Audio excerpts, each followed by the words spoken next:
station. Councilman Bonin has introduced a motion that would require the fire department and the city's information technology agency to upgrade their systems. This would mean consulting with Silicon Beach businesses to create new apps for firefighters to use on tablet computers like Apple's popular iPad. The plan comes as the fire department faces increased scrutiny over delayed response times, problems Councilmember Bonin wants to tackle head-on with help from companies in his own backyard. At Google headquarters in Venice, Gil Reyes for LA This Week. Councilman Bonin also pledged that while pursuing smart development, he pledged to always put neighborhoods first. The first day on the job for many elected officials often begins with paperwork and news conferences. But for Councilman Bonin, it started much differently. Anna Marcos has more. First day on the job, but this was no ordinary chef. Councilmember Mike Bonin wanted to get his hands a little dirty, so he fed the crowds at the Felicia Mahood Senior Center. I wanted to make sure I was in the district, in my communities, and in my neighborhoods, serving my constituents. So this morning I picked up some trash with sanitation workers and filled some potholes, and now I'm serving lunch to some seniors here. And Bonin was far from done. Next stop after this, meetings with cops, kids, and small business owners, all part of a day's work. But for all the cheer his visit brought to this center, Bonin also plans to get started on some serious plans for the city as well. Big plan is to do as much as I can to improve our infrastructure here in the district, to increase the quality of services to our seniors and our kids, to build some mass transit, and to create some more good jobs for Los Angeles. But small things first, like the rolls and the Jell-O. He's a very good worker, very fast and quick, and learn quick. The hardest thing I've done today was fill in the potholes, but this is a close second. I got to move faster here. Apparently, he wasn't really fast enough because he just got a scolding for talking to us. See, told you. The supervision here is very strict. Later come the big challenges LA faces, but right now, the rolls, Jell-O, and string beans are served. I'm Anna Marcos for LA This Week. The Felicia Mahood Senior Center is located in West LA. Meanwhile, in the 3rd Council District, Bob Blumenfield held his own community swearing-in. Anna Marcos was there. Repeat after me. I, Bob Blumenfield. I, Bob Blumenfield. Do solemnly swear. Do solemnly swear. That I will support and defend. That I will support and defend. The Constitution of the United States. The Constitution of the United States. Close family, friends, and supporters came to watch the community swearing in at Van Nuys City Hall as Councilmember Bob Blumenfield took his oath a second time. Good government can help business and commerce thrive. Good government can foster social and economic justice.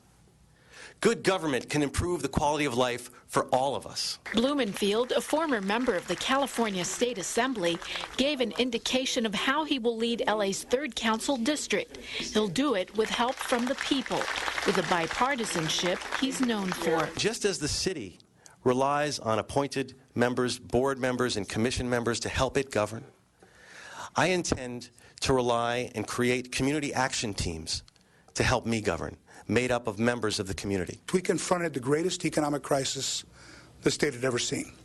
In our first few weeks in office, we were called back into emergency session, met for 42 hours to deal with a budget deficit that was $60 billion in a state budget that was $110 billion. Mayor Eric Garcetti had some advice on how to govern the City of Angels. It's a different job than being up in Sacramento. This is a place where people will find you. They'll hunt you down. They'll ask you, well, you can't come to my thing in Tarzana? Well, where are you going to be? In Woodland Hills? Well, we can move it a half hour. It's only 10 minutes. We'll get you there. Blumenfield will go from managing huge state budgets to managing time between all those small community meetings he'll have to attend. But his supporters have no doubt he'll govern just as well here as he did in Sacramento. I'm Anna Marcos for LA This Week. Some of Blumenfield's community action teams will help cover issues such as economic development in the valley, women's, senior, and veteran issues, and emergency preparedness. A fallen hero in LAPD was recently memorialized as city leaders name an intersection after him.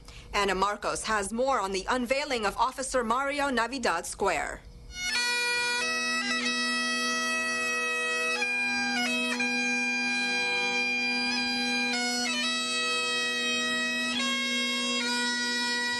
Officer Mario Navidad may have fallen long ago in the line of duty, but he is not forgotten by his family, nor the LAPD, nor City Council member Paul Koretz. Today we're here to honor our fallen brother, Officer Mario Navidad. This intersection will be forever named after him, and his bravery will never be forgotten. The unveiling of Officer Mario Navidad Square at Fairfax Avenue and Whitworth Drive marks the place where Navidad died in December 1996. He and his partner were chasing a shoplifter who had stolen beers from the 7-Eleven. The suspect, an armed gang member.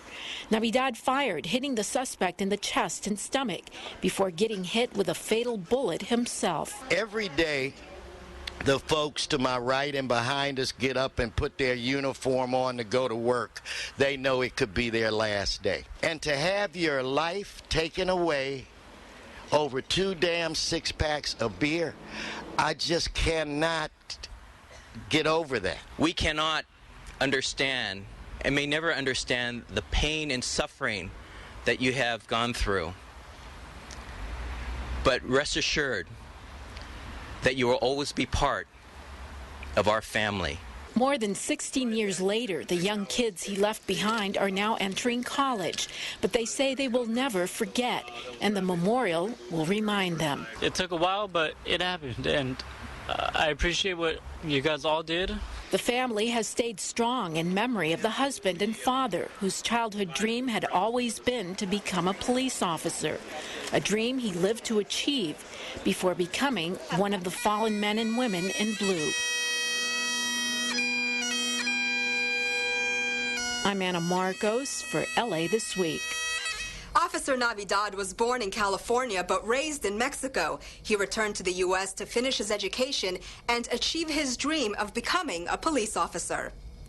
Every day they risk their lives to ensure our safety, but recently the LAPD and the LAFD came together on the court for a good cause. Rasha Goel has the story. It's not something we see every day. A basketball game tip-off between Police Chief Charlie Beck and Fire Chief Brian Cummings. Between protecting the City of Angels and its residents, the Los Angeles Police and Fire Departments made some time to give back to the community with the 4th annual LAPD and LAFD Safe Summer Tip-Off Basketball Game and Youth Safety Festival. This is where the police department and the fire department come together with the youth of Los Angeles to talk about safety during the summer. We have a lot of tips for them, a lot of displays, free lunch, which is a fantastic lunch, and then we have a great game of basketball. Adding to the fun was actor-comedian Arsenio Hall, who served as the master of ceremonies. The event was held at the USC Galen Center on Figueroa Street, giving attendees an opportunity to learn about bullying, teen dating violence, beach and pool safety, emergency preparedness, summer safety resources, and much more. This is about the kids. It's about the educating the youth, bringing them out, letting them meet their local firefighters and local police officers. Along with enjoying an afternoon of some hands-on fun. I'm Rasha Goel for LA This Week. And in case you're wondering who won the game, it was very close. LAPD 51, LAFD 50. A community comes together to ramp up and restore a local park. Rasha Goel has more. 3, 2, 1, 0. Skaters in the El Sereno community brought out their skateboards to test out the renovated skate park at the El Sereno Rec Center, something they have been anticipating for a year. We have new and improved features that include new fencing, a new skate light skating surface, stainless steel fasteners, and much more. The $40,000 renovation was a partnership between the LA Department of Recreation and Parks and the designers from Spawn Ranch Skate Parks. It all happened after a group of kids approached Councilman Jose Huizar about fixing the skate park. If everyone could have their fields and courts, why can't the skaters, you know what I mean? Everyone knows that skating, started on the streets, but these parks keep them safe. El Sereno ain't got nothing to skate, so now we got this. It's been refurbished, so healthy environment for us to skate and thrive. Plus, a place to call their home. For the older skaters or the ones just starting out, it's a place they know they can always bring their board to. I'm Rasha Goel for LA This Week. Elsewhere in the city, a community is celebrating a brand new park. Rasha Goel was there too. 3, 2, 1. Residents in the Harbor Gateway are celebrating a new park, the Harbor Gateway Pocket Park, all thanks to the 50 Parks Initiative, a public-private partnership that is helping add over 170 acres of new park space to the city. This is a community that has never had a park, and we had families, children of all ages come and enjoy this incredible victory for the Harbor Gateway community. What we want people in the community is to experience the park and dream. The playground is named after Janet Shower, a longtime resident and active community member who says it took nearly 4 years to make this park a reality. And when asked about the name dedication, I really didn't know about the playground name. I did not. That was a complete surprise. This park also signifies another important victory for this community. We saw a high concentration of registered sex offenders here in Harbor Gateway, to the point where families were living in fear, and together, working with city departments and myself, we created this space to send a message that Harbor Gateway cannot be dumped upon. The new park will give adults and kids an opportunity to feel safe while providing them with an outlet to exercise and be active. Yes. I'm Rasha Goel for LA This Week. Harbor Gateway Pocket Park is located at the corner of Torrance Boulevard and Denker Avenue. A new accessible park opens, Griffith Observatory returns to a full schedule, and a former councilman is honored. All these stories today on City Beat. 2nd District Council member Paul Krikorian joined with the Department of Recreation and Parks recently for the grand opening ceremony of Jamie Beth Slavin Park, a new all-access playground in North Hollywood. It's a good reminder to all of us that not all children are blessed with perfect health. And what this opening of this playground does is it makes a statement that every kid in our community, regardless of any limitations they have on their physical ability, have a place to come to have fun, to enjoy the recreation that we provide in our parks. Though designed for kids with limited mobility, the park is attractive to all kids, providing an opportunity for the entire family to enjoy a day in the park together. This park gives my son an opportunity to play with his friends in the community and to be a part instead of always being on the sideline. People think that with other people with disabilities, there's this barrier that they can't approach or break. It's really empowering for these people to see a park where they can finally be kids. 4th District Councilman Tom LaBonge recently announced the Griffith Observatory is once again open on Tuesdays. Because of budget challenges, our observatory, which has welcomed the world since 1935, had reduced days. And now, because of an effort by the City Council and the Mayor, both the old Mayor and the new Mayor, Mr. Garcetti and Mr. Villaraigosa, but together we've opened it up for 6 days a week, the original schedule that the observatory has. The restoration of Tuesday service for the observatory is permanent, according to LaBonge. Retired council member Bill Rosendahl was honored recently with the naming of an LAPD cadet training room in his honor. Council members Paul Koretz and Mike Bonin joined with the LAPD and members of the community for the occasion. I know that every time I drive by here, I will think of you and everything that you've done, and it will continue to inspire me. I hope that the spirit of his heart that his name brings to this room will live in this room and will help give spirit and meaning to the room. Rosendahl served for 8 years on the Los Angeles City Council.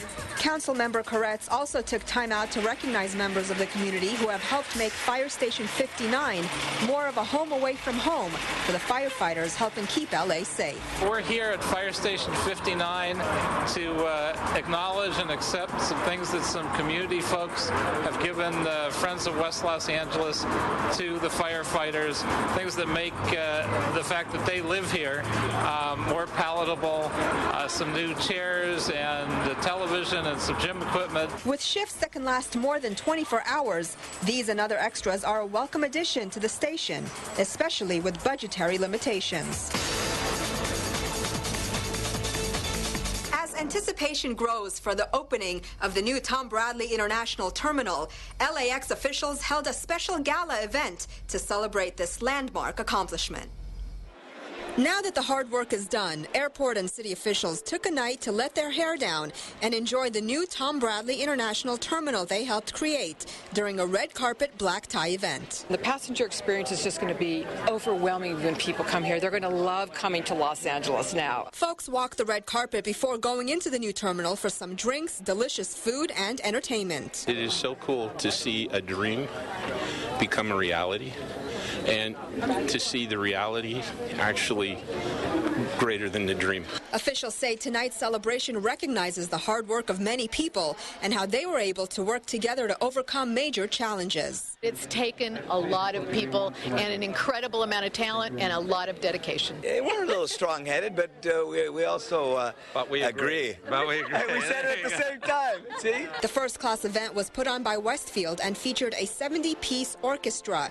The evening was hosted by Lisa Gibbons. People are going to want to come to the airport early just to spend time here, just to spend money here, and just to enjoy this experience. And the star of tonight's gala is the 72-foot-tall digital interactive time tower. It's one of the premier media elements in the new terminal. The electronics that they put into it and the graphics that they have on the screens are unparalleled. The first-class event marked the beginning of a new modern era at LAX. Come fly with us.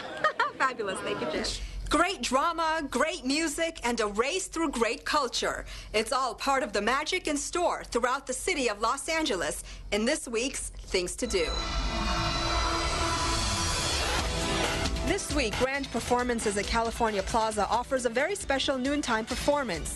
Veteran drummer Cedric Leonardi handpicked this ensemble of accomplished musicians, adding tabla and Indian vocals to the iconic guitar-based gypsy music of his childhood. California Plaza is located at 4th and Olive in downtown Los Angeles. For more information, go to www.grandperformances.org. On Friday evening, it's time for another offering from the Griffith Park Free Shakespeare Festival.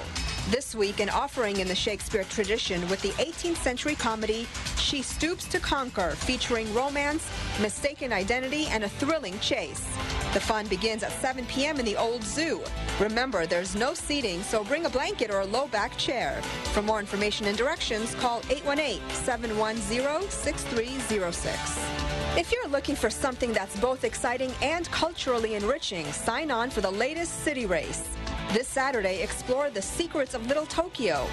In City Race Urban Adventure Hunts, teams of 2 to 4 players solve challenging clues, leading them on a 3-hour hunt through one of LA's diverse neighborhoods. It's a great way to learn about Little Tokyo's innovative architecture, traditional temples, and vibrant culture, even as you compete to win the contest. Check-in begins at 9:30 a.m. at the Japanese American Cultural Community Center. For more information on City Race and the admission fee, call 310-360-6950. Do you know about Grand Park Sunday Sessions? Join with fellow Angelinos in LA's newest green space for an afternoon of electronic music performances, featuring a wide variety of local and international DJs in a celebration that lasts into the evening. This week, it's the Scissor and Thread Showcase with Francis Harris, Bob Moses, and Brian Eduardo Castillo. Grand Park is located at the corner of Grand and First Street in downtown Los Angeles. For more information about the Sunday sessions, visit grandparkla.org. And that's a look at some upcoming things to do. South African anti-apartheid leader Nelson Mandela reached a milestone this month, his 95th birthday. Several community events were held to celebrate, and I had a chance to attend one of them. The rhythm of the music and the bright, colorful costumes delight the crowd as part of a celebration in honor of Nelson Mandela's 95th birthday.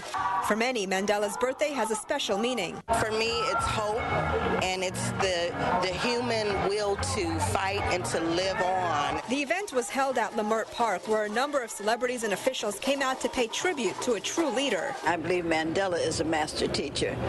He taught us unconditional love and forgiveness. forgiveness, which is the two main things that God wants us to remember. Many people who came out to the event said Mandela was a big influence in their own lives because he stood up for freedom and equality. He stood up for a long, long time. And so I'm in the entertainment business, and he's one of my inspirations. Now, this celebration is one of 4 separate events put on by Congresswoman Maxine Waters to celebrate the life of an extraordinary man.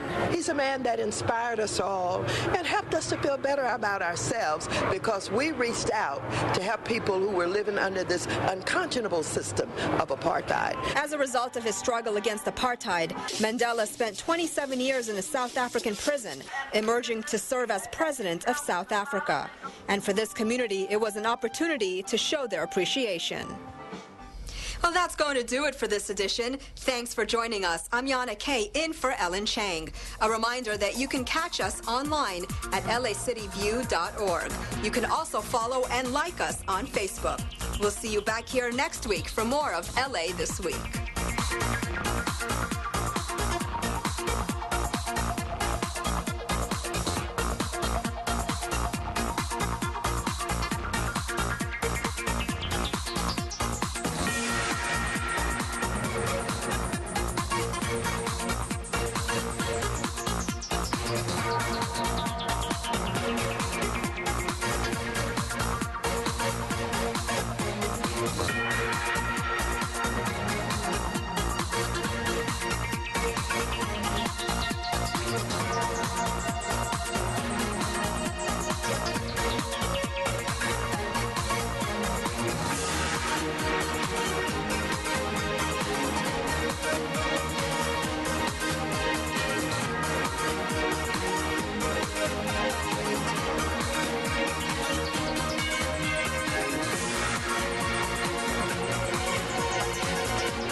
What if a disaster strikes without warning?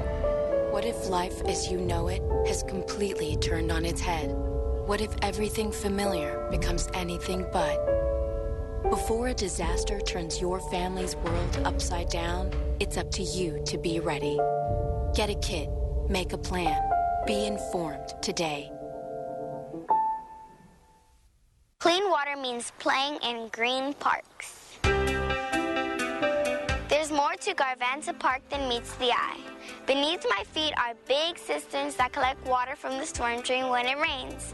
These clean and capture the stormwater and use them for 2 things: water this park and recharge the groundwater. That way, we conserve potable water and keep our water sources alive. Oh, and we get a nice green park to enjoy too. Hi, I'm Nina. This is my daughter Miranda, and we live in Silver Lake. We love the cultural diversity of Los Angeles. You're watching LA City View, Channel 35. Our city, our channel.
Friday, July 26th. I want to welcome everyone to your Los Angeles City Council.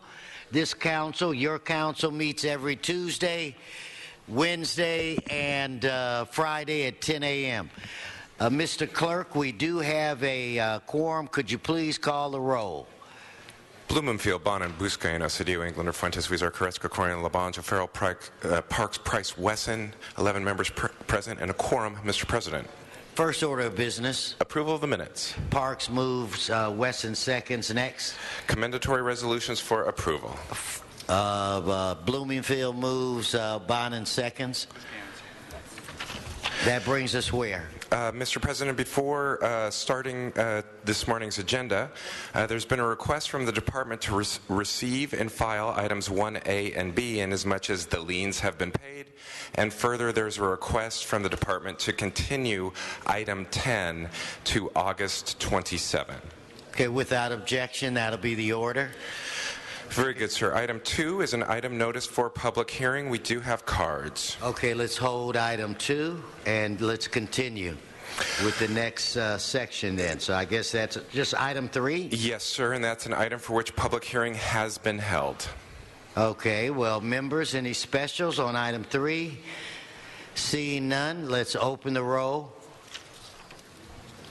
close the roll, tabulate the vote. 12 ayes. That brings us to what section? Items 4 through 9 are items for which public hearings have not been held. 10 votes are required for consideration, sir. Okay, so without objection, those items are now before us. Do we have cards? Sir, we have cards on all items. Okay, then we'll hold those items. Next. Mr. President, that would, it's too early for the special meeting, so that would take council to presentations. Okay. Joey B. We're ready, sir. You ready? Yeah. Okay, but before you do that, I thought I saw Arnold Sachs. Arnold, where are you? Arnold, I know you would have some interest in this. And a lot of people think that all Mr. Sachs and I do is spar. That's not true. We've had some very substantive conversations. And he's been bugging me for, 7 years about quitting smoking? Guess what? Guess what, Arnold? I quit, baby. I quit. And Arnold, I wanted you to know. Okay, Joey B. Congratulations. Let's go to you.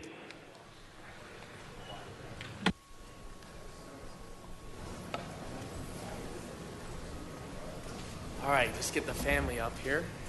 Come on, Bob, come on up. Let's get the family join us as well. Come on, come on. Thank you, Mr. President, and congratulations on that major commitment. We're here to support you. All right. Yes, let's get the family up here. Yeah, okay, she's okay, sit down. Yeah, you can sit.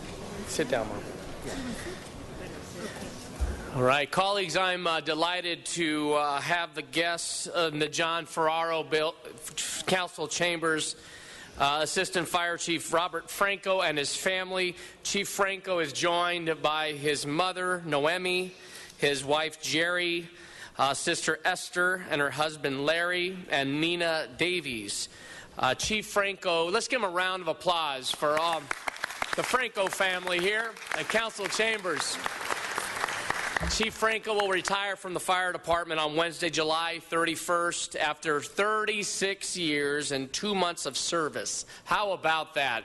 Thanks, Bob. We love you.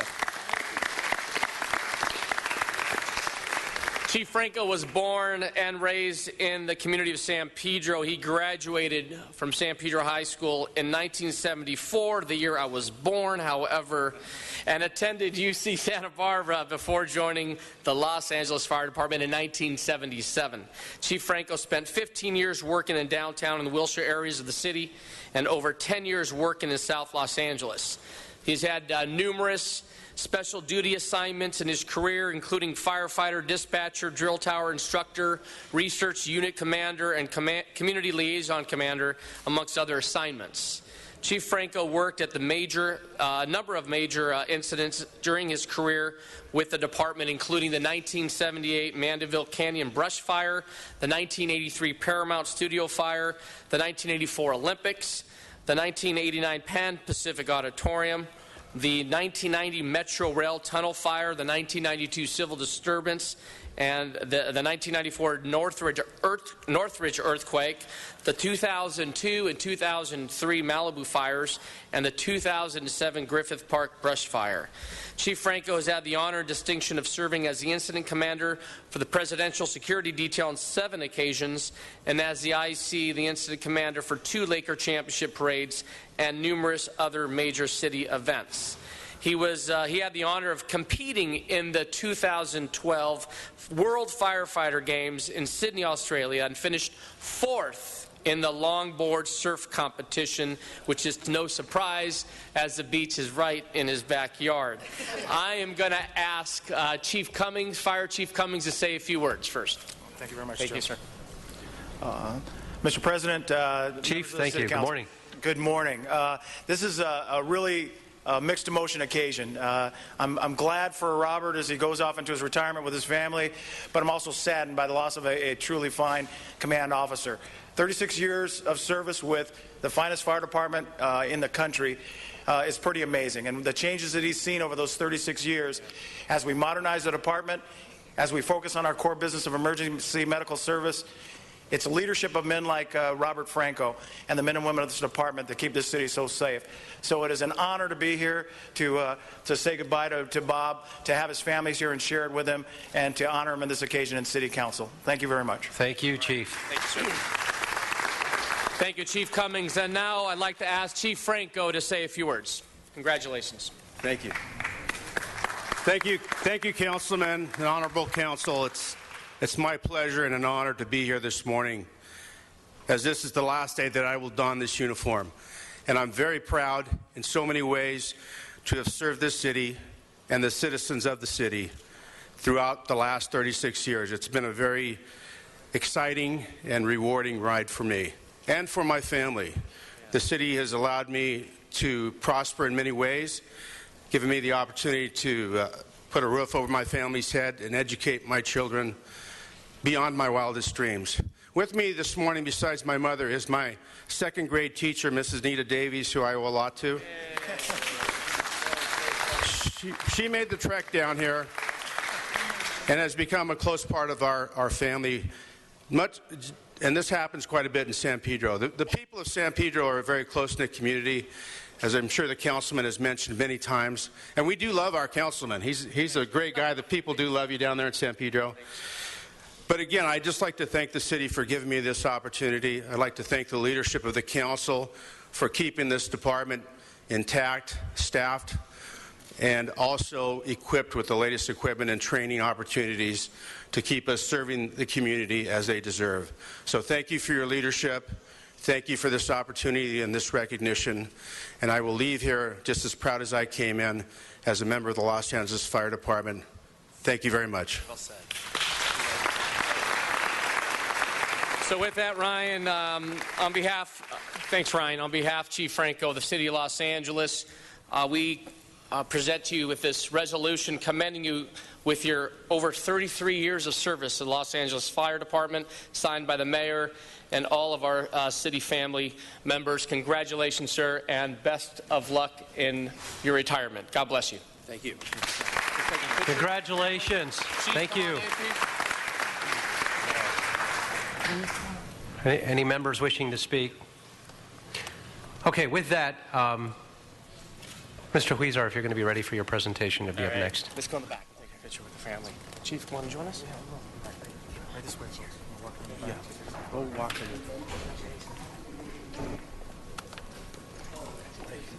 Thank you. Appreciate it. Thank you for your service, sir. Thank you.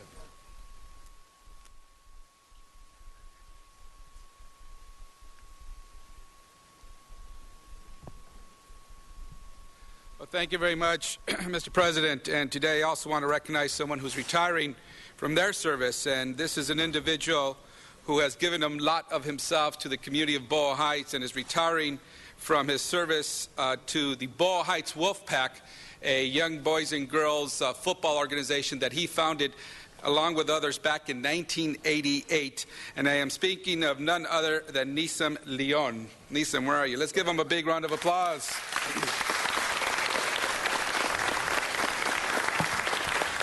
Colleagues, I'd like to tell you about a selfless man who has dedicated the last 25 years of his life to using the game of football as a means to teach young boys and girls about so much in life and about sports. Nisam took his experience as a Roosevelt High School Rough Rider football player and a coach at East LA Community College and founded the Boyle Heights Wolfpack in 1988. The Wolfpack is part of a football league that provides at-risk youth in Boyle Heights with the opportunity to not only learn the fundamentals of playing football and doing cheer, but most importantly, to learn bigger life lessons like the fundamentals of teamwork, healthy competition, leadership, respect, and instilling in our young boys and girls from Boyle Heights a sense of pride in themselves and in their community. And that is why the Wolfpack is so highly regarded in Boyle Heights, and at the top of that admiration is Nisam Leon. It all began with him, and that is why we're honoring him here today as he moves on and leaves the Wolfpack in the hands of many others that have committed themselves as well. I'd like to recognize everyone who has committed themselves to the Wolfpack tradition. We have Abba Ramirez and others here today who have been part of those contributions. And we also want to recognize Nisam parents who are here today, Humberto and Victoria Leon. Felicidades a ustedes también. As we all know, these programs have a profound effect on our kids. And as a young boy myself, growing up in Boyle Heights, I participated in these types of programs that kept me out of trouble. Not all the time, but it kept me out of trouble some of the time growing up in Boyle Heights. So I know firsthand how important these programs can be. But as you hear the name Wolfpack in Boyle Heights, it instills pride. Pride in oneself, pride in the community. And everywhere you go and you see these jerseys, people say, there goes the pride of Boyle Heights. So I want to thank you for not only doing what you do with our young people, but instilling that pride in our community of Boyle Heights. And I want to not only say thank you for that, but there's been hundreds of thousands of kids who have had a better life, who have had opportunity because of Nisam Leon. And so for that, we want to recognize you on behalf of not only Boyle Heights, but the city of Los Angeles for the work you've done, your big heart, your inspiration. And you know, I used to know you back at Hollenbach Middle School. That's right, baby. I used to see you around. Didn't know you that well, but I know you've always been committed to community. And so thank you so much, Nisam, on behalf of the city of Los Angeles. God bless you. Thank you. Great. Thank you very much.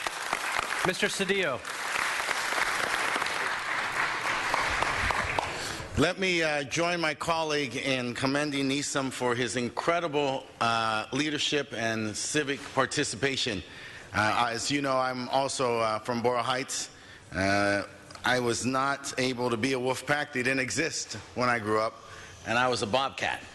And I met Nisam at a championship game between the Wolfpack and the Bobcats. And I met him on the field. We have a lot in common.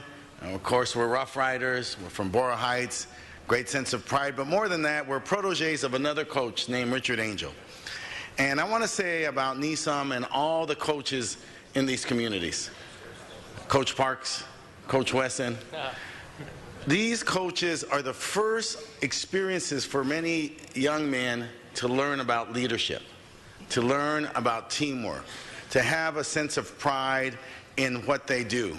And it's those fundamentals that lead to the men who are around this day. It's those fundamentals that lead to their future success. And so it's more than simply coaching football. What you're doing is coaching life skills and leadership skills, and you have been really exemplary. The Wolfpack organization, coming from a modest beginning to championship status, you have trained nothing but champions from the past, from the present, and to the future. And so you really deserve this recognition and acknowledgement, and I really thank you for what you do for the young boys and the young girls of Boyle Heights. Thank you, and God bless. All right. Thank you very much. Thank you. I want to take this time to thank the Council Chamber for having me here today. There's a couple people I want to thank. I want to thank my parents, for this big reason. When we started the program, there was times I needed 10 helmets, 11 helmets, and my dad would fork over the check. I was 19 years old, and I would say, Dad, I need to buy this for the kids. And my dad always viewed it as an investment in the great community of Boyle Heights. So often, we want you guys to take care of our problems in our community. I think it starts with us. The things that we're able to do in our community is what makes it happen. I'd like to think that I gave 25 years worth of that. And I think Boyle Heights is a better place for everything that we've done here in Boyle Heights. I want to mention Manuel Rojas, who passed away recently from El Tepeyac, and his daughter Elena, who could not be here. Without them giving us the initial money, when they didn't know who I was and I was 19 years old, we would have never had the program. They're the one business in Boyle Heights that they're never in the limelight. They never want all these pictures taken and all this stuff, yet they give and they give and they give. Ever since I was a kid, El Tepeyac always gave. So I want to thank them. I want to thank Herb West, and I know he's not up there, but when he was a president, him and his wife over at Culver City Youth Football, they'd give me their hand-me-down jerseys. They would let me borrow their scale. They didn't know who I was or anything. They just knew that I had these 60 kids that needed a place to play. A gentleman by the name of James Ford, which Mr. Parks worked with, James Ford showed me everything about organization, how much you have to love the kids, and I was really fortunate, and I miss him dearly. And Mr. Parks, I wanted you to know that. We spoke one time about that, but James Ford was a great influence on me. Mr. Cedillo, we spoke about Richard Angel, who was our coach. The reason there is a Boyle Heights youth football today is because there is a Richard Angel out there that inspired me. You know, I was one of the fortunate ones. I had both of my parents, and my parents were always there for me. But here was this other man that brought all these different things in my life that made me think, hey, you got to think of the bigger picture. You got to think of other people. So I have all these connections to all these people, and my good friend Jose Huizar, we played at Evergreen Park together. He gets it. More than anything, he gets it. He understands what it is to have these programs. And I'm proud to say, with an all-volunteer organization, we have about 270 kids in the program. We have more work kids in our program than Parks and Recs does. So I thank you from the bottom of my heart. I want to thank Abba Ramirez, Sergio Ceja. They are now the new caretakers of the Wolfpack, and they're going to do a fantastic job. Boyle Heights, los quiero con todo el alma. Thank you. All right, thank you very much. Fantastic. It's great, not only a great program, but the successes and all the kids that have come out of that, with the exception of course, of Jose Huizar, but all the other kids that have gone on to do great things for the community. No, we really appreciate it. Congratulations. Thank you very much. We've got Mr. Wesson would like to say a few words. No, Mr. Huizar, if you just could stay there for 1 second. This guy, this young man that you've brought before us today, when I met him, I was young, okay? And he had a fledgling, and I mean that, organization out of Boyle Heights, where they would play football games, Felipe. And I want to say we had to have 19 players in uniform. They never had more than 19. Or they'd come in, they'd have 18, and then you'd have to wait. You'd get a 20-minute grace period until you get the 19th person. And the thing that would be so funny, every game, the 19th person looked different. So I think Nissan just ran up and down the street. Hey, kid, how much do you weigh? Come with me. I can remember struggling for money. Not just you, all of us, because we really didn't get any help. And one year I got a grant. I was with the Culver City Lancers, and I got a grant. And so I bought new uniforms for the entire organization. My wife was the president at the time, and she loved this little fella here. So I figure I got brand new uniforms, right? And then I've got all of these older uniforms that are backup uniforms. My wife gave all of them doggone things to him. Every one of them. Doesn't tell me.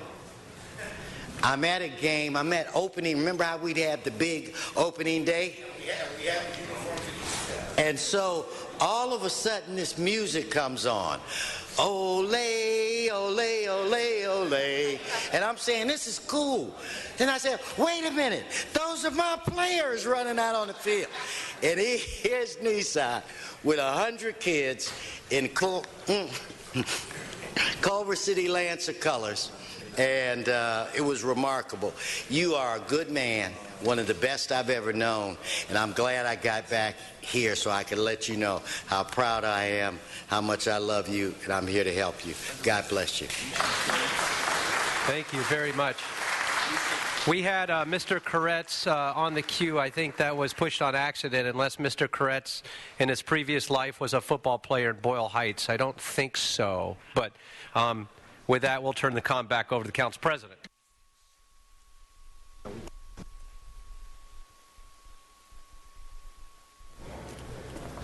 Okay, before we do that, we've got some special guests here in Council Chambers I'd like to recognize as well. Mayor Eric Garcetti is hosting Government 101 class, and many of them are here participating from throughout the San Fernando Valley, throughout the entire city of Los Angeles, from the west side to San Pedro. Government 101 is a civic engagement initiative designed to educate residents about the basics of local government. So wanted you to stand up if you're here for Government 101 with Mayor Eric Garcetti's support. We truly appreciate you coming down to Council today and to participate and continue the civic engagement. Let's give you a round of applause. Great, thank you.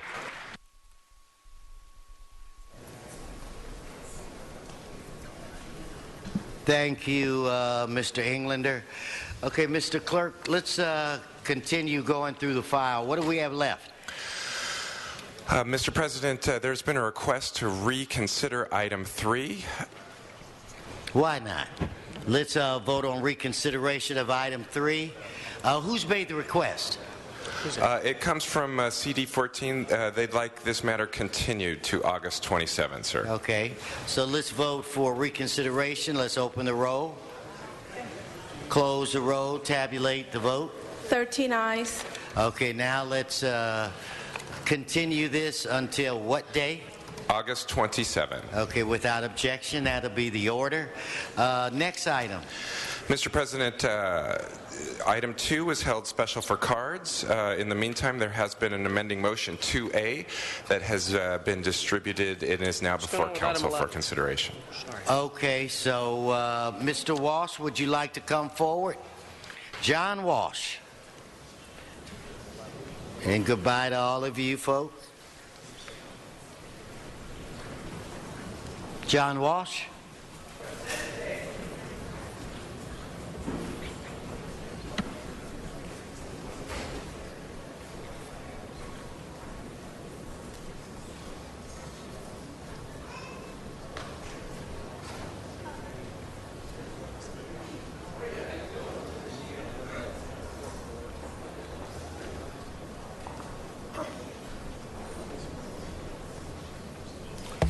Mr. John Walsh, blogging at HollywoodHighlands.org.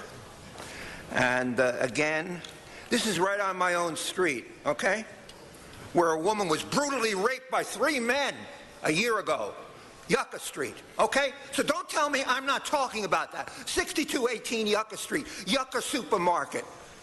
We have a rape, total epidemic of rape. I said that that Hollywood was crime infested. You saw it yesterday, my neighborhood, on the front page of the New York Times. That's how bad it is. So what are you people going to do with no one, not a single person, and this garbage we have representing us? You are going to vote for another alcohol sales in our neighborhood. We don't have enough. I could crawl on my stomach to the nearest alcohol and buy alcohol. HollywoodHighlands.org. 1 minute. thank you, Mr. Walsh. No more cards on item, I guess that was item 2, Mr. Clerk? Yes, sir. Okay, so let's prepare to vote on it. If we can open the roll, close the roll, tabulate the vote. 13 ayes. Okay, that measure passes. Next, Mr. Clerk. And Mr. President, again, that was as amended by 2A. Thank you. That brings us to item 4, called Special for Cards. Item 4. Mr. Walsh, please come forward. And after Mr. Walsh, Mr. Arnold Sachs, who is really good to see you today, Arnold. I mean that.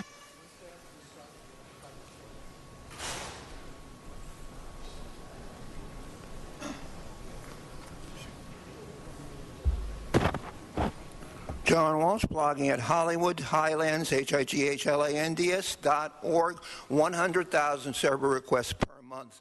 Thank you out there. HollywoodHighlands.org. This concerns REAP. These are people, many of these are landlords that have gone out of business because there's so many alcohol licenses in their neighborhood, no one wants to move there. So now you're attacking these landlords and holding them back. Remember, these landlords are the ones that have to take the crime. And a number of these cases, as you know, Bill Huey gets up and talks about it, a number of these REAP cases are absolute frauds. HollywoodHighlands.org. See the Trayvon Martin post. HollywoodHighlands.org, minute 2. Okay, Mr. Sachs, Arnold Sachs. Yes, thank you. Good morning, Arnold Sachs. Good luck with your resolution. Thank you, Arnold. I know you mean that. To try and stop smoking. I appreciate it. It's about starting a streak, Mr. Wesson. You get the streak going, try to maintain the streak, go from there. If you backslide, you maintain another streak. It'll happen. Don't fight, because the streak is what will get you over the hump. You'll reach a point, you'll say, you know what, 10 days, 15 days, I got this going. I'm not going to kick for 15 days to go back. Anyway, this is REAP. And I'm reading a resolution that was presented by Paul Krikorian and seconded by you, but it's not dated. And in this resolution, it mentions that under SCEP, the Systematic Code Enforcement Program, and Rent Escrow Account Program, there are 720,000 multifamily rental properties that are routinely inspected, with roughly 50,000 of them located in Council District 2. My point is that you had a foreclosure ordinance that would have collected $1,000. Now you have an item coming up in your housing special meeting regarding a foreclosure registry inspection fee. The idea that you would consider this foreclosure fine of $1,000 without taking the proper steps and having 720,000 units within the city to be inspected with the personnel that would collect REAP funding for you, pennies on the dollars, when you could be getting $1,000 per unit for blighted foreclosure property, which would increase the amount of personnel you could hire, and certain steps along that way, just boggles the mind. But more importantly, it boggles the mind that you took the steps going from A to Z and then back to B to put the people on the registry. It just doesn't make sense. Mr. Sachs, thank you very much for your professional statement and, more importantly, for your personal one. Thank you. Okay, members, let's prepare to vote on this item. Let's open the roll, close the roll, tabulate the vote. 13 ayes. Mr. Clerk, what's next? Item 5, called Special for Cards, sir. That item is called Special by Mr. Walsh. John Walsh, please come forward. John Walsh, item 5.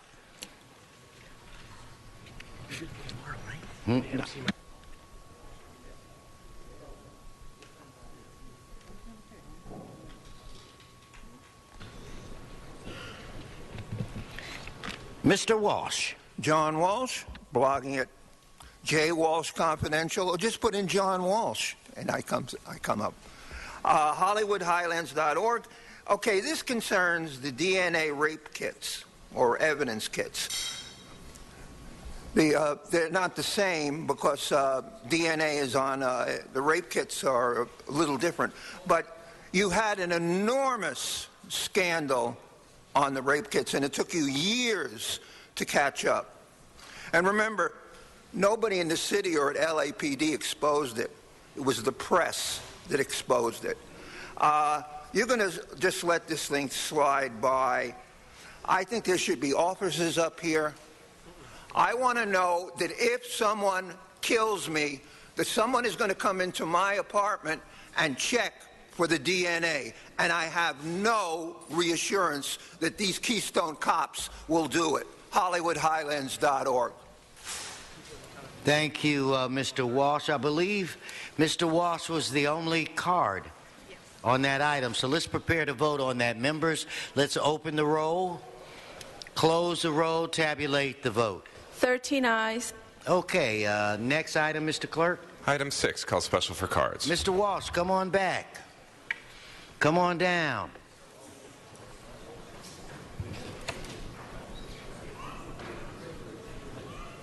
Okay.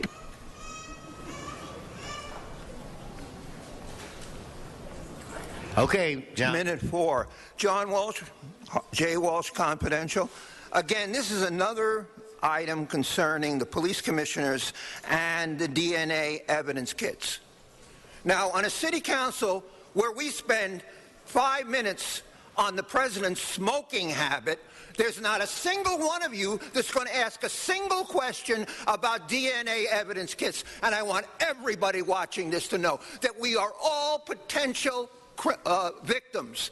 And if you think that they're going to collect DNA evidence, I want one of you to get up here and do a good job at it and say to the public, the DNA evidence kits are in great shape. They're not like the rape kits.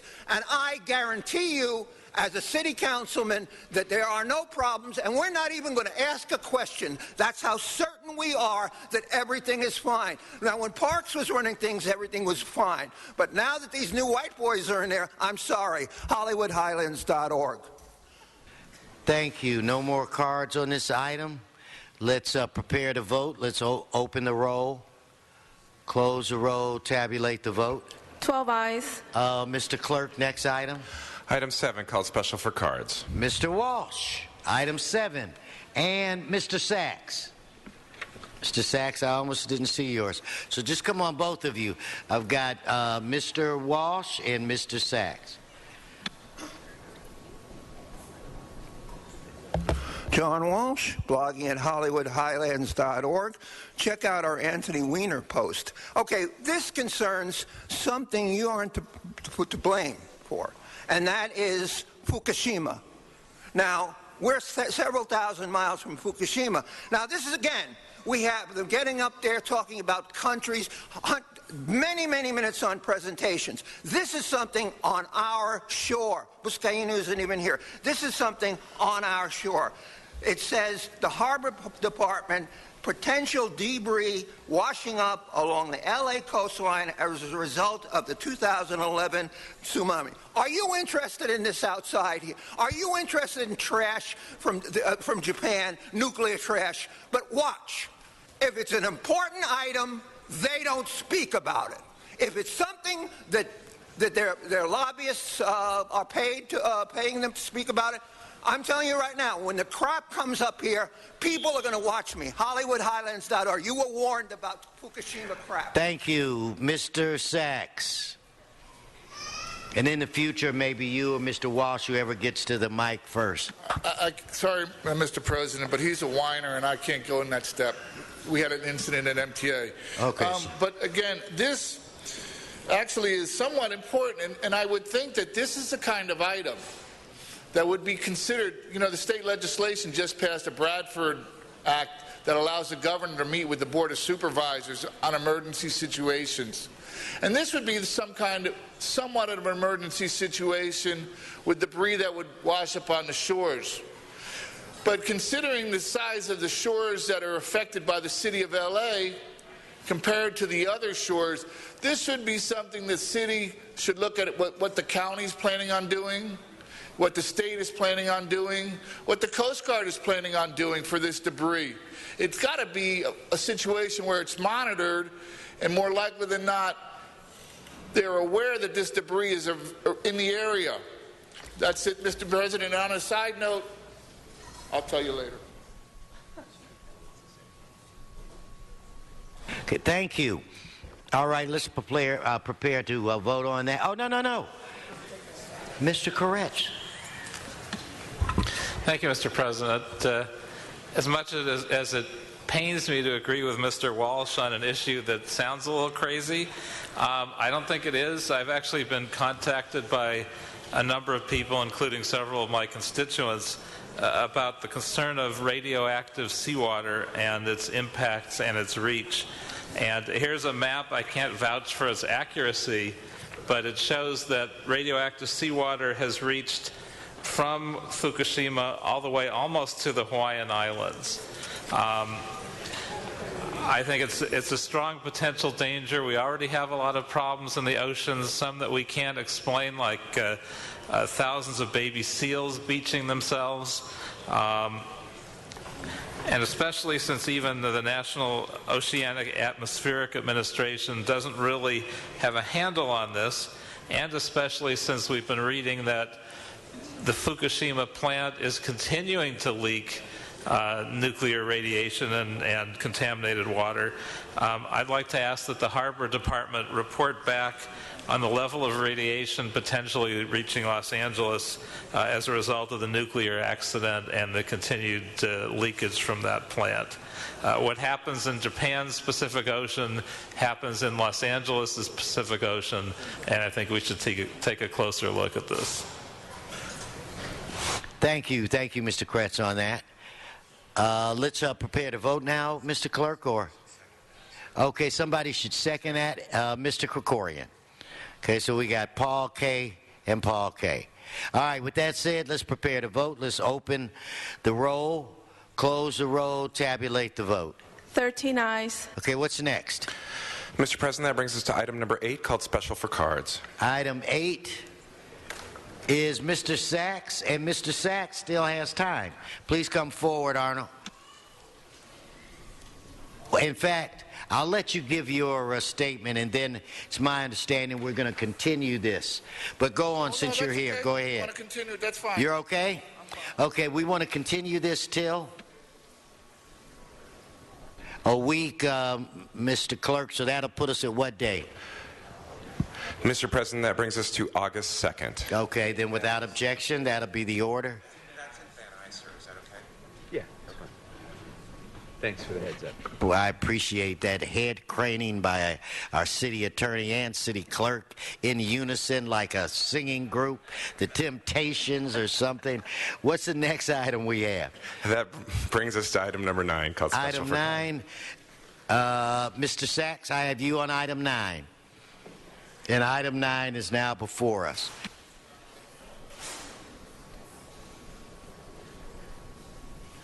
Yes, thank you again, Arnold Sachs. Since this is a little different format for your new agendas, it doesn't list Quimby fees. It doesn't actually list what this property is, this applicant is applying for. Is this a housing unit? Is this a business unit? It is South Central Avenue and East Lawson Avenue, and it's been in the news, both those areas, for some businesses that have been polluting, that have been toxic, sources of toxic pollution in the groundwater system. So I'm not sure if that's what this is about, and if and or it's a housing unit, is there soil remediation involved in it? Who would be responsible for that? And if and or it's a housing unit, doesn't list Quimby fees and the use of the Quimby fee funds for parks, which are sorely needed in this council district. Thank you. Okay, thank you. Let's prepare to vote on this item. Let's open the roll, close the roll, tabulate the vote. 13 ayes.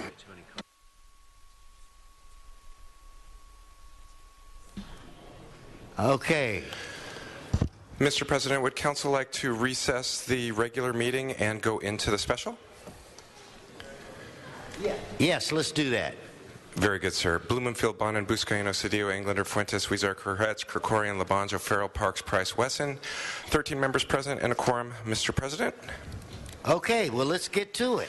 Items 11 and 12 are items for which public hearings have not been held. 10 votes are required for consideration.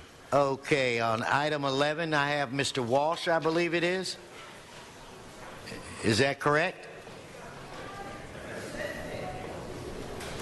And Mr. Sachs? Clerks, tell me if I'm right or wrong. And on 12, I have Walsh. And I'm assuming Sachs. So go ahead, Mr. Walsh. John Walsh, blogging at HollywoodHighlands.org. Number 11, this concerns the standing committees. When we appear before them, we kneel, but they are standing committees. I think it is, you should hold this back. You have another member, Ms. Martinez. She's assembling her office, but no. The all-boys club of here are going to settle on all these committees without the little ladies' input. Okay? I mean, so, you would think, okay, if you vote for this, you're voting for sexism. The only city council in America, which is 1/15, that's about 7%, 1/15 female. The first woman was put up here 20 years ago. HollywoodHighlands.org. 1 minute. Okay, Mr. Sachs. Yes, thank you. Good morning again, Arnold Sachs. I understand that actually there was a newspaper article that Councilman Bonin is going to be using some electronic media in his committee meetings, and I'm wondering if that will be the norm for the other committees. That being said, my concerns are to make sure that the information that's available on the electronic media is correct. On your council blog or the city blog or the city whatever you want to call it, there's information regarding LAWA and Ontario Airport. And on the blog or on the information that's available, if you look, it mentions that Ontario Airport is owned by the city of LA. But if you talk to the head of the airport, she'll tell you that the LAWA owns the Ontario Airport. So it's not been corrected. The deed was transferred from Ontario Airport to the city of LA. You can look it up on your blog.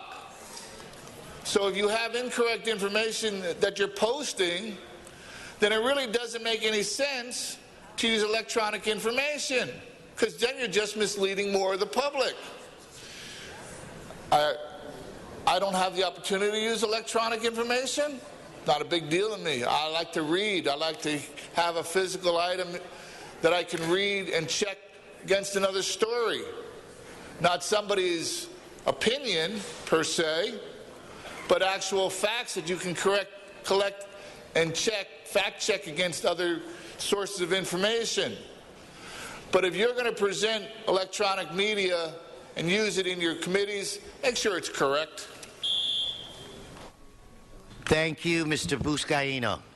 Thank you, Mr. President. I need to make a technical correction. The Public Works and Gang Reduction Committee will be meeting in room 1060, not 1050. If we can make that correction, I'd appreciate it.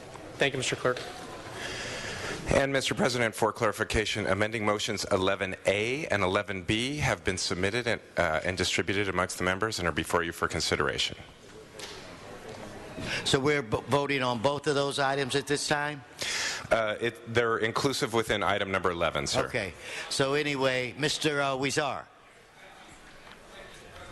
Wanted to say verbally that item 11A is designating the Planning Committee as Planning and Land Use Management Committee. We had a lot of questions about that, so it is continued to remain as Planning and Land Use Management and not Planning. Thank you. Okay. Now that that's cleared up, let's prepare to vote on these items. Madam Clerk, let's open the roll, close the roll, tabulate the vote. 13 ayes. Mr. President, that brings us to item number 12, called Special for Cards. Okay, Walsh, Mr. John Walsh, and Mr. Sachs, if you guys would please come forward. Mr. Walsh, you're first, and you'll be followed by Mr. Sachs.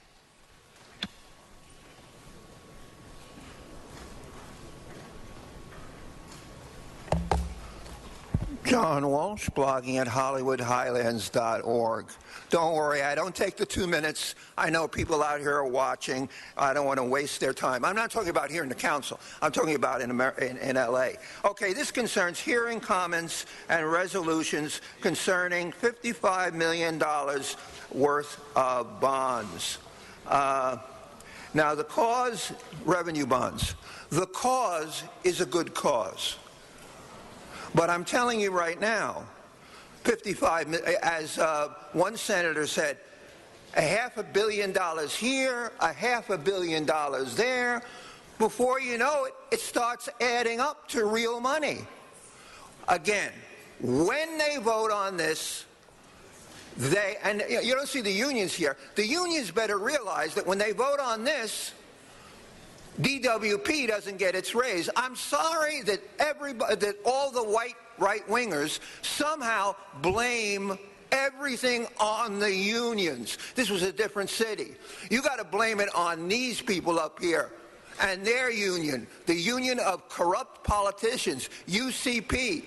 This is the highest paid city council on the planet Earth. And if that's not true, and whenever I make a mistake, you jump down my throat. When I sit down, you say this is not the highest paid city council on the planet Earth. HollywoodHighlands.org. You know what you can do with your 28 seconds.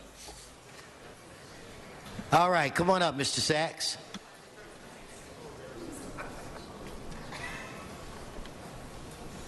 Yes, thank you again, Arnold Sachs. And you know, it's somewhat fascinating that you should actually have this item on your agenda.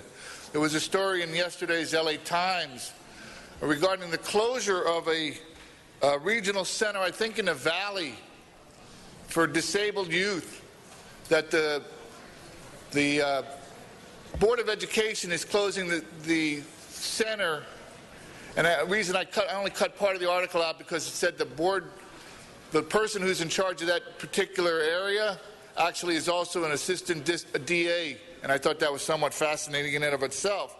But the reason they're closing some of these rehabilitation centers is because the federal government is requiring people with disabilities, people who with developmentally disabilities to become more involved in mainstream education, to initiate them into regular high schools and regular schools and eliminate some of these programs that, although they somewhat would say segregate the developmentally disabled, they allow more one-on-one education. But they feel that it's not fair to have these people, developmentally disabled, have their own school and not be part of the public. So they're closing these centers. And this is LAUSD's action. So how this action that you're going to refurbish this building, if LAUSD is going to close down these facilities because federal law mandates they integrate these students into the general population, what exactly would the outcome be for this building after you spend $55 million? Look at the article. It's in the LA Times yesterday. Okay, thank you. All right, let's vote on this item. Madam Clerk, if you'd please open the roll, close the roll, tabulate the vote. 13 ayes. Okay, Mr. Parks. Forthwith. Per Mr. Parks. Mr. President, there's a request to send item 11 forthwith as well. Without objection. Very good. Okay, why don't we get out of this and go back to the regular? Very good, sir. We'll adjourn the special and return to the regular. Okay, so now we're in the regular, and at this point in time, I'd like to first of all, ask everyone that's in the council chambers today, member, former member, no member, to give our newest member a round of applause, and that's Nury Martinez.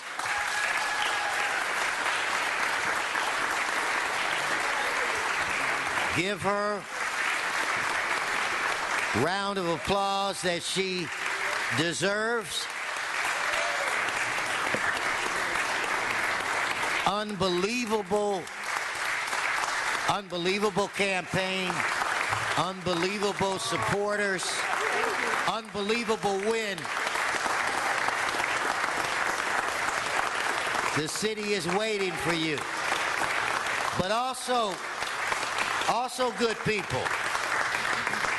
We have, partners of the victory. Former colleagues that are here with us today. And I'd like to take a moment, since we're going to have a relatively light day, and see if I can get a few of them to say a few things, because we've missed them. I can't think of anybody that we've missed more than Mr. Tony Cardenas,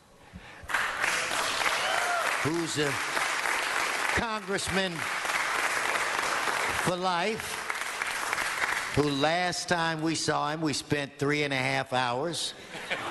I did not know you were that dynamic, but I do know it now. We miss you, man. We miss your emotion. We miss your passion. And we miss your commitment. Maybe you can just let us know how you're covering our backsides in Washington and how everything is going on. Ladies and gentlemen, Congressman Tony Cardenas.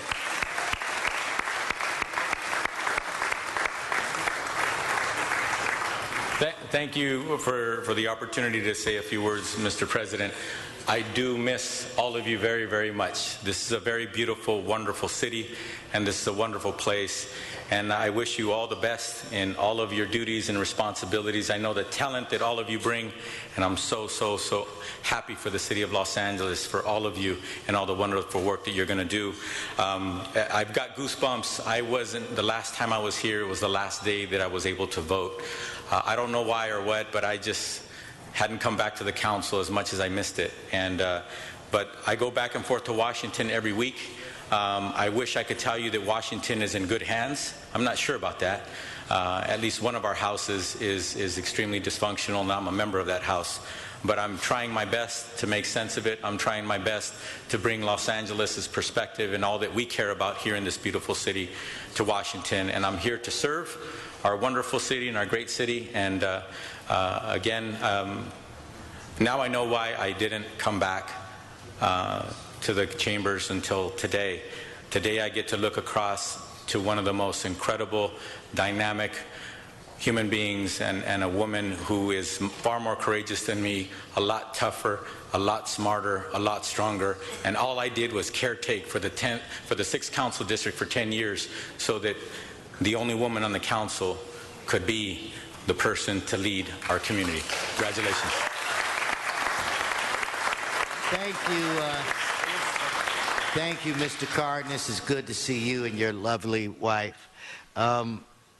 We have a young man that's with us today that I think can be described in one word, and that one word, well, really two, a natural. To be elected to the council at 25 or 26 years old. I don't even think I had a job when I was 25. My job was watching TV at night, the night show. And not only did this young man get elected, he became the president of this house. And you don't do that if you're 26 years old and you're not a natural. Because of Mr. Cardenas, I had an opportunity to meet and work with this fella who's a good friend, one that I support, and one that I'm happy to see. And I'm going to ask if our great senator, Senator Alex Padilla would please join us and say a few words. I think you're one baby heavier than you were last time we saw you. Extra baby on board maybe or something. Good to see you, Alex. Thank you, Mr. President. I'll try to be brief. You called upon my friend Tony to give sort of a Washington report. What's he doing to watch the city of LA's backside in the nation's capital? I'll be brief with a Sacramento report, what we're doing to watch the city's backside in the state's capital. I mean, y'all know much better than I at the ground level what a difference the passage of Prop 30 has meant to stabilizing the state's finances and stop the rate and punishment to local governments and school districts to try to weather the economic storm that we've all been in. And now we're rebuilding mode. So for the first time in many years, we're not having delayed budget battles that are fights over how much to cut and where to cut. For the first time, we're looking at where can we begin to reinvest? Where can we begin to restore the cuts from previous years? So we'll continue, not just for the 4 weeks when we return to session on August 12th, but for the years to come. Most importantly, yes, there's been an addition. A lot of you have met my wife at some of the social functions around town. Angela's here with me. Our older son, Roman, is traveling today, but please welcome for the first time to council chambers, Alejandro Miguel. Alejandro. And I apologize to Neri yesterday that we tried for him not to steal the show because we're really here for her. And I, too, want to just tell everybody around this horseshoe and everybody who watches and participates in council meetings how lucky you all are, how lucky the city of LA is, how lucky we are that Neri is going to be a servant here for a long, long time. We go back to high school together. We've been young people in the San Fernando Valley together. We've been community organizers together. We've been campaigners, at times on opposite sides, I'll be honest. But have watched each other grow, watched each other develop, and one thing that's always been a constant is a genuine desire to help other people and the genuine desire to improve our neighborhoods. So I have no doubt she's going to do a phenomenal, phenomenal job representing the Sixth and adding her flair to your daily life on important decisions for the entire city of Los Angeles and the region. I'll end with this because, Mr. President, you mentioned that I was kind of a young buck when I was first elected back in 1999. I had just turned 26 in that first election. Bernard remembers. Mitch remembers because he was chief of staff to Greg. Other of you, Mike, you were on staff at the time. And it wasn't just sort of my age and what's happened since then in the last nearly 15 years, but what's happened at the city. In 2001, when I was reelected to my first full term, we elected a new mayor and half a new city council. In 2003, basically the other half of the city council was termed out and a new membership elected, except for Cindy Misikowski, who for 2 years was the senior member. And so there's a lot been said about the amount of turnover in city leadership this cycle, which hasn't been seen since that 2001-2003 time period. Big, big challenge. But at the end of the day, that's what democracy is all about. In each and every one of the districts that you all represent, the voters have spoken. The voters have spoken to put their trust in each and every one of you, given your experience, given your skill set, given the policy issues you want to champion and the positions that you've shared publicly, that you're the ones to lead those districts and collectively to work with the mayor to lead this city. It's a daunting opportunity, not just a challenge, but an opportunity. So if I have any advice, it's work with the mayor. There's a balance of powers in this city. And trust the institutional staff. They've given their lives and their hearts, their careers to the city. And there's a lot to learn from and glean from them. You're the ultimate decision makers and the vote takers. But you have department by department to the CLA's office and the CAO's office and everywhere in between, tremendous amount of commitment and knowledge to build on.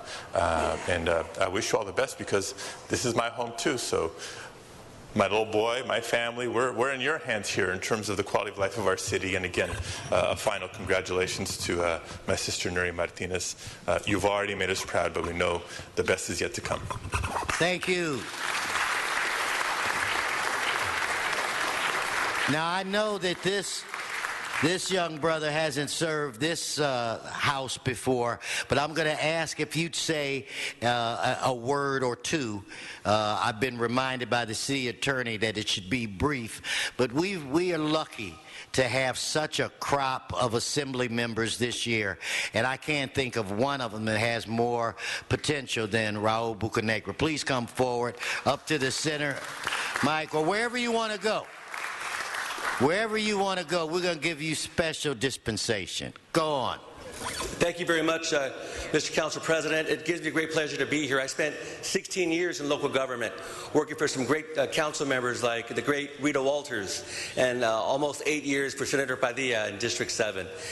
So it's especially a treat and an honor to be back in this building, to see across the horseshoe somebody who I believe is one of the most special people I've ever met. And I'm just so proud that you will now be here serving on this city council in the greatest city of this country. And I'm just so proud to call you a friend. Nuri Martinez. All right. All righty. Look, I've got a quick meeting to run to, but I've got to just take a moment, Mr. City Attorney, so maybe close your ears in case I get off cue a little bit. I'm already off. The voters of the 6th District sent us a hardball player, somebody who's smarter than heck, somebody that will hit the ground running, somebody that's going to do a phenomenal job, and somebody like an idiot I didn't support. But hey, you win some and you lose some. This is one where I've been putting mercurochrome on my back all week because I made the wrong call. But it's good for the city that the people of 6th District made the right call. They did what nobody believed was going to happen. So we've got a strong, smart, independent individual that's going to be serving with us. And one that I want to know, we've saved you some pretty good stuff. So I think you'll be happy with it. I look forward to meeting with you as quickly as works for you to walk through some of the things that we would like to start out with. We had a quick discussion with the mayor's office. They don't want to take the lead members like they used to when we would have our cultural heritage celebrations. So that's going to be placed in our lap. And I'm proud that we're going to be doing that.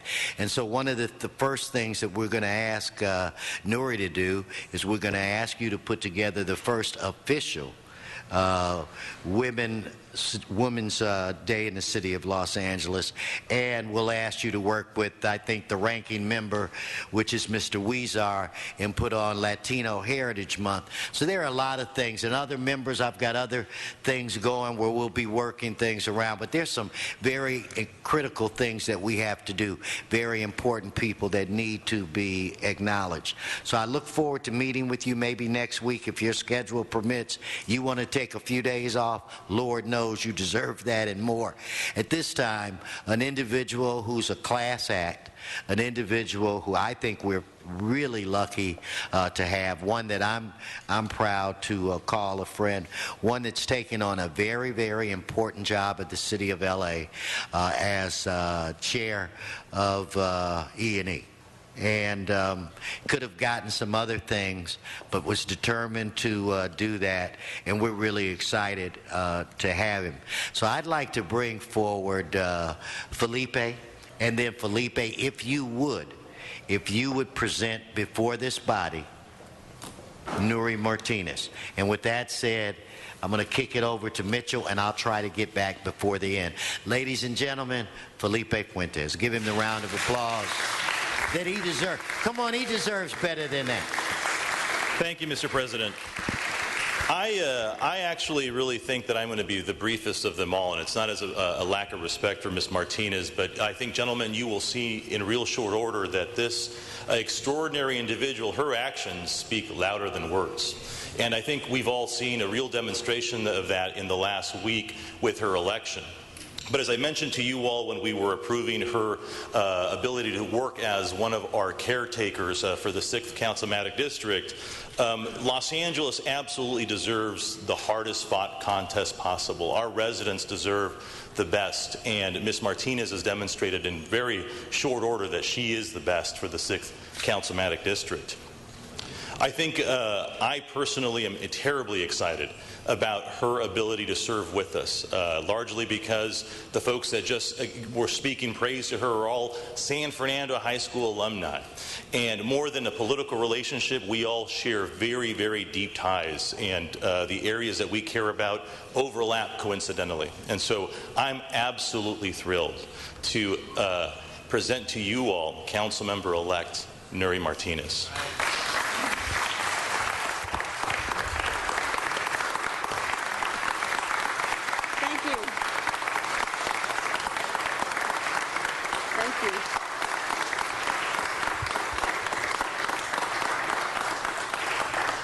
Thank you very much, Mr. President. Gentlemen,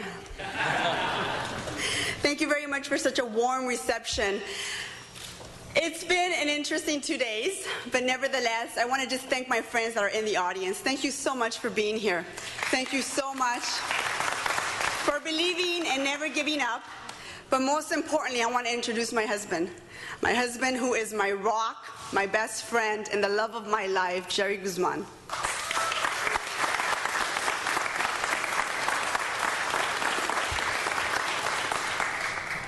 And to my district, to Council District 6, to all those people I touched and I spoke to and I door knocked at and who believed and never gave up, to all of you, thank you so much for trusting in me, for believing in me. It's going to be an honor and my pleasure to serve you. I can't wait to get to work. And thank you so much for voting on Wednesday, for allowing me to make administrative decisions to get things working and going in my district. Thank you so much, all of you, for being here. Some of us go back to high school. Some of us go back to organizing, like Alex pointed out earlier. But most importantly, all of us come from the same neighborhood that we grew up. And nothing gives me more honor than to serve the community that we all grew up in and that we're going to make sure we work hard for. Thank you so much. Thank you. Councilwoman-elect Nury Martinez. Thank you.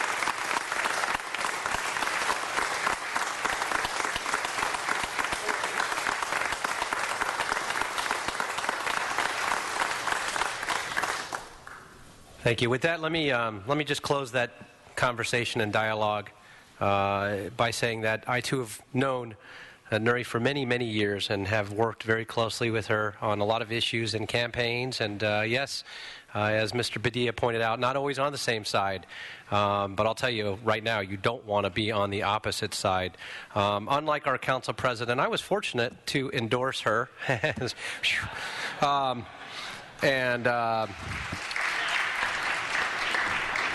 God help me if I didn't. But we're so grateful that you're here, and I look very forward to working with you. I will give anybody who doesn't know you a quick piece of advice. Never, ever say to Nury that she probably can't do it or it's not going to happen, because that will only make her a force to be reckoned with. And let me tell you, you don't want to be on the other side of that. So welcome. And congratulations. Thank you. With that, Mr. Clerk, where does that take us? That takes council to items for general public comment that are not on today's agenda. Great, thank you very much. We'll go ahead and take John Walsh, followed by Daniel Jones, followed by Arnold Sachs, in that order.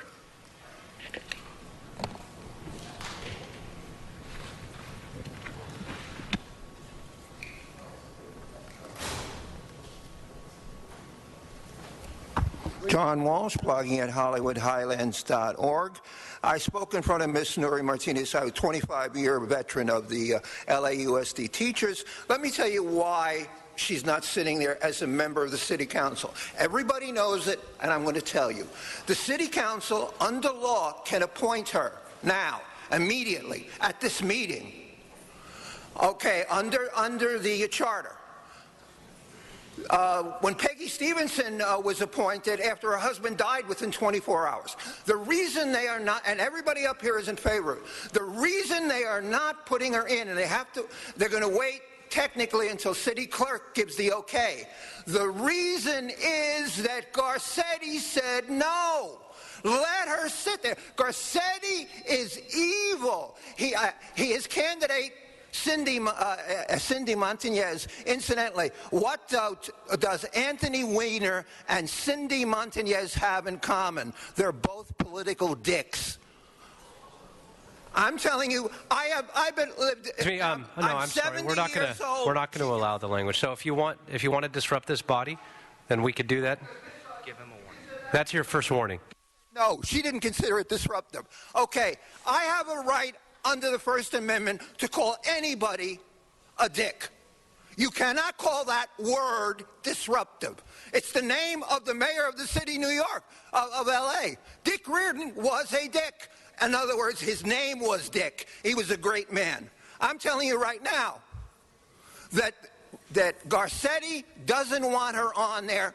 And let's say this election, and I'm not going to bring up the issue, but she put something that the Garcetti said was okay, an evil accusation against Nuri Martinez, and she was down 19 points, and when that came out, she was up 9 points.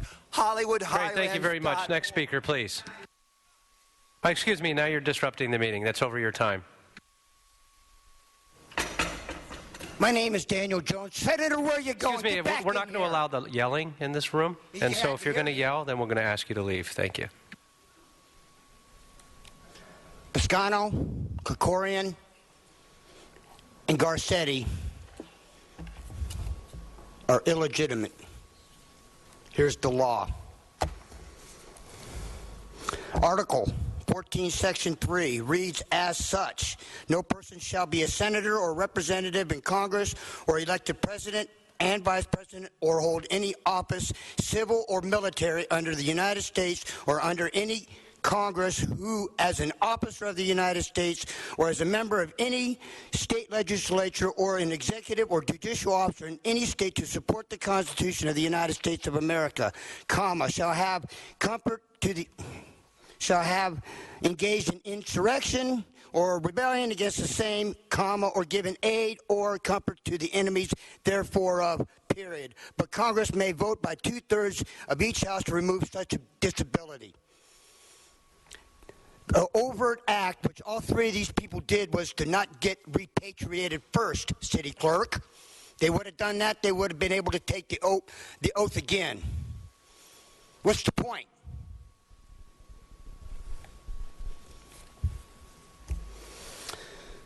Title 10, Section 3 through 3 of the United States Code, which reads in part: the President, by using a militia or armed forces or both or any other means, shall take measures as he considers, that's sexist, to necessary to suppress in any state any domestic violence, unlawful combination, or conspiracy of it.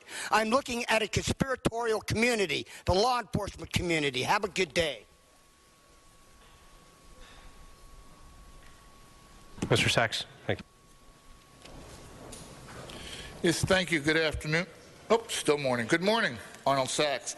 Fascinating today in the LA Times, there's two stories regarding the DWP and its upcoming contract negotiations, because on Wednesday I mentioned one of the more fascinating stories to come out of the election was a story done by Steve Lopez on February 17, 2013. He had an interview with Brian Darcy, who is the head of IBEW Local 18, which represents the DWP. And in this story, Brian Darcy mentions when 1,500 laid-off city employees were transferred to the DWP, he complained about their unfunded pension created a $200 million liability. Now, there was no follow-up question there. But here's a couple of follow-up questions. 1,500 people transferred to DWP. Who's paying their salary? $200 million liability in their pension? Who's paying the pension? Unfunded. In the story, he further goes on to support Fred Pickle, who, as you know, is a ratepayer advocate. But prior to his supporting Fred Pickle, he hated the idea of having a ratepayer advocate. Any follow-up questions from Steve Lopez? No. How about follow-up questions from the City Council? You have here, oh, and by the way, it mentions that DWP salaries are about 20% higher than wages at 13 comparable utilities. It's supposed to be a public utility owned by the people in the city of LA. That's joke number one. But you have 1,500 people that were transferred. Oh, and by the way, when they do that monetary transfer, hokey pocus, hokey whatever, there was a $10 million shortage from the previous year. How is that possible? So ask yourself, who's paying $1,500 for 1,500 employees and $200 million in unfunded thank you, liabilities? Mr. Sachs. Our next two final speakers will be Armando Martinez, followed by Brian Barajas.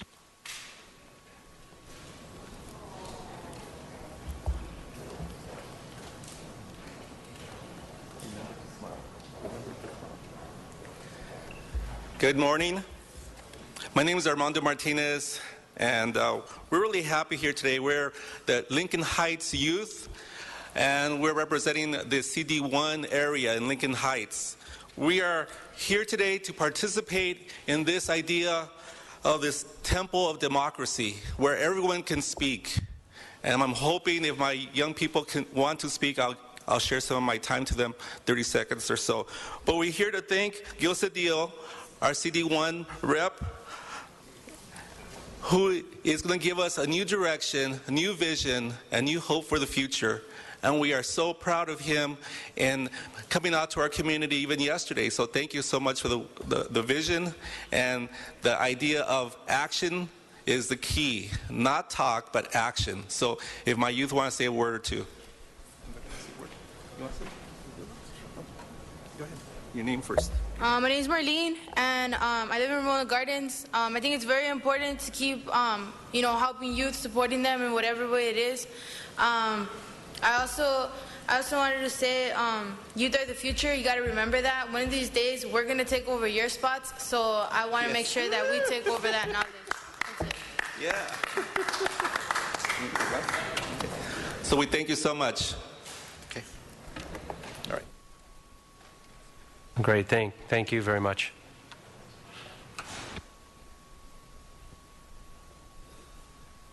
Anytime you're ready. Hi, my name is Brian Barajas.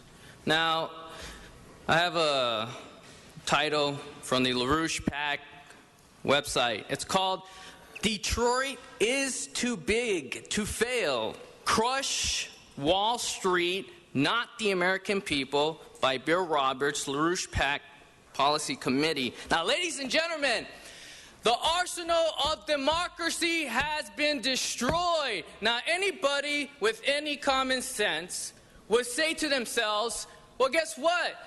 Anybody who wants to speak of democracy in the face of total annihilation of it has got, from this point on, have to be seen as either complicit traitors to the United States or willfully ignorant, same thing.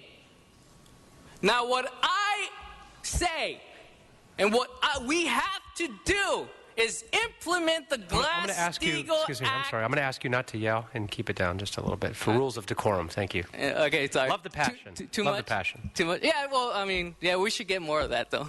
Not Aristotelians or anything like that, but Platonic and everything else.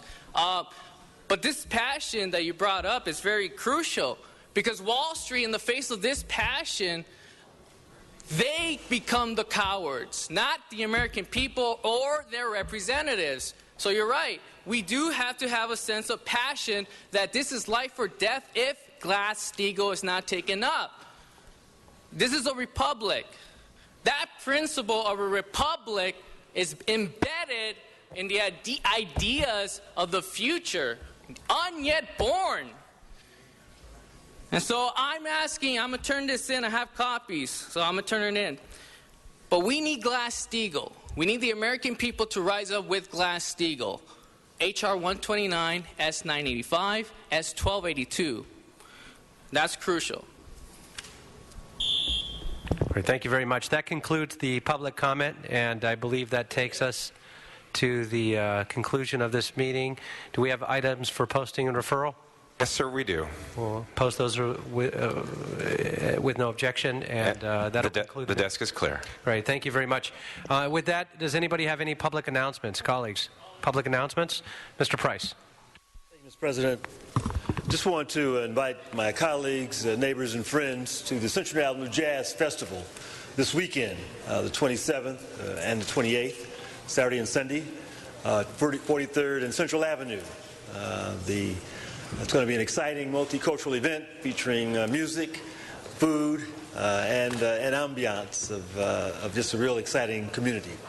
Right down the street from the recently restored Dunbar Hotel, an exciting project in the heart of Central Avenue. And so we invite neighbors and friends to come out and celebrate with us the Central Avenue Jazz Festival. Festivities begin at noon on Saturday and Sunday. Come out and have a good time. Be there or be square. Thank you. All right. Square dancing on the Jazz Festival. Mr. Parks. You're good? Mr. Bonin. Thank you, Mr. Chair. On any given night in Los Angeles, there are too many people who need to put their heads down on cold pavement, and too many of them are veterans. And there's an organization in Los Angeles that does a lot of good work to help homeless veterans, New Directions for Veterans.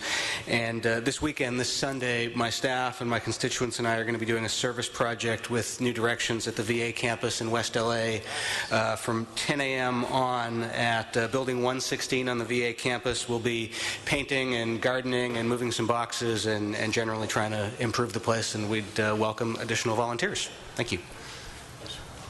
Joe. Steve. Belated birthday to our Council President Pro Tem, who yesterday, his birthday. Eric's not here, the mayor's not here to sing, and I won't. I can't do it solo. Sorry, you know, Paul, I'll save you. But happy birthday, Mitchell. We love you. Thank you. Thanks, brother. Mr. Krikorian. Oh. Okay, no more public announcements, so we'll go ahead and all rise for adjourning motions. All those in chambers, including those sitting in the pews, if everybody can please rise for adjourning motions. We'll start with Mr. Krikorian. Thank you very much, Mr. President. Colleagues, the San Fernando Valley and all of Los Angeles suffered a great loss this week with the passing of Art Ginsberg, who passed away after a long battle with lymphoma. Everyone knows Art as the owner of Art's Delicatessen and Restaurant on Ventura Boulevard in Studio City, but he was so much more than one of the great business owners of our area. Art moved to Los Angeles from Staten Island about 60 years ago, and after spending a little bit of time in West Los Angeles, he moved to North Hollywood in 1953, enrolled at Valley College, which he attended along with his wife, Sandy. And now, Art said that he wasn't a very good student at Valley College, but he does remember that he finished a business administration final exam at Valley College, and the very next day walked out of there and opened up his deli with his wife, Sandy. So I don't know how well he did on that final exam, but the real final exam in business administration was the success of Art's Deli over the last half-century. Art's Deli is much more than a restaurant. It's a place that people gather. It's a place that big business deals get made, that political figures go in and meet the public and one another. It really is an institution in Studio City, and I'm sure it'll continue on for many, many more years to be that kind of an institution. And each time any of us go in there, we will feel Art's presence there, but we'll also feel his loss. Art felt also that the success of his business, though, was due to having a great supportive community, and he contributed so much to it. As as a resident, as a member of the Studio City Improvement Association and the Chamber of Commerce, the Studio City Residents Association, and in so many other ways. Art's touch was on everything that happened in Studio City and the surrounding area. He was especially an important figure for Los Angeles Valley College and had served as a member of the board of directors of the LA Valley College Foundation for the last 10 years until just shortly before his death. He was a great supporter of the students there and was always a constant presence there. So we all owe a debt of gratitude to Art for his great contributions to our city, not just his contributions of terrific deli food, but his contributions of leadership and inspiration to so many in this part of the San Fernando Valley. Art survived by his wife Sandy, his 3 children, many grandchildren, and a surrounding community that all considered themselves a part of his family. Services for Art were held today at Shalom Memorial Park in Sylmar and a visitor reception at Adat Ariel Synagogue in Valley Village. The Ginsburg family asked that in lieu of flowers, in keeping with Art's life of service, they asked that donations be made to the Los Angeles Valley College Foundation at Valley College at 5800 Fulton Avenue in Valley Glen, and people can also donate online at www.lavcfoundation.org and designate their gift to the Art Ginsburg Memorial. Art Ginsburg will very much be missed, and may he rest in peace. Great, thank you very much. Mr. Parks. I'd ask that we adjourn in memory of Octavia Zena Harris, who was born in Oklahoma in April 1913, passed away July 16, 2013. In 1915, her family moved to Oklahoma, where she completed high school. In 1938, she moved to Los Angeles. And during World War II, she was one of the legendary women that supported the war effort by working the assembly line at McDonnell Douglas in Long Beach, where they manufactured fighter planes. She met her husband in 1939. They later married in 1943 until he passed away until in 1993. Of that marriage, they bore 3 children, Beverly, John, and Tommy. She was a devout Catholic, a longtime member of the Mother of Sorrow Catholic Church situated in South Los Angeles, where she worshiped faithfully for many years as part of the Altar Society. To pay for her children's Catholic school education, which she believed was essential in their early development, she took employment as a daycare worker, cleaning homes for wealthy West Siders. She continued to work until her children graduated from high school. After retirement, she and her husband traveled extensively. They went to distant places such as Europe, South America, Mexico, China, the Caribbean, and many other exotic places. She also traveled extensively at local venues, namely the Indian casinos, where she waged war with the one-armed bandits. Zena was remembered for her quick wit, her spicy lace and blunt candor, and her sarcastic humor. In fact, many of her family members who dared to engage in a heated discussion with her often lived to regret it. Bringing a true social spirit, she talked to family and friends on a daily basis, discussing family gossip and other pertinent topics of the day. In fact, she would often open her telephone conversations with, "You got any good gossip?" Zena is survived by her daughter Beverly, her son John, and a host of family members. Her services are today at 12:30 at Holy Cross Mortuary Chapel of the Risen Christ on Slauson. Great, thank you. Mr. Kretz. Yeah, I just wanted to be added on as a second to the Art Ginsburg motion, and there's not much else I could add because it was so well said by Mr. Krikorian, but as I love a good pun, of course I have to mention the slogan of the business, which was, "Every sandwich is a work of art." Absolutely, thank you. And I too would be added on that, and spent many pastrami sandwiches there, so appreciate that. All members, we'll go ahead and add all members, absolutely. Any other members? We're adjourned. Thank you. Have a nice weekend. Be safe.